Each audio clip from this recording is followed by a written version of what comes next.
కాంగ్రెస్ అగ్రనేత లోక్సభ పక్ష నేత నాయకుడు రాహుల్ గాంధీ జన్మదినం సందర్భంగా తెలంగాణ ముఖ్యమంత్రి రేవంత్ రెడ్డి స్పెషల్ విషెస్ చెప్పారు.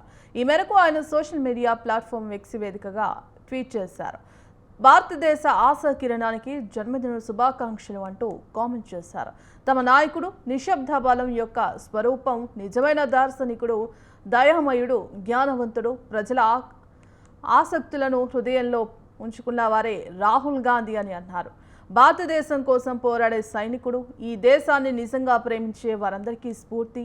అన్నిటికంటే తాను కలిసిన అత్యుత్తమ మానవులలో ఒకరు, ప్రతిపక్ష నాయకుడు, తమ అధినేత అని కొనియాడారు. ఆయన దేశ ప్రజల పట్ల చూపే ప్రేమను ప్రపంచం గుర్తించాలని, ఆయన నిజమైన నిబద్ధతను ప్రతి ఒక్కరూ అర్థం చేసుకోవాలని ఆకాంక్షించారు. మరోవైపు ప్రధాని మోదీ కూడా రాహుల్ గాంధీకి బర్త్డే విషెస్ తెలిపారు. భగవంతుడు ఆయురారోగ్యాలు ప్రసాదించాలని, నిండు నూరేళ్లు జీవించాలని కోరుకుంటున్నట్టు పోస్ట్ పెట్టారు.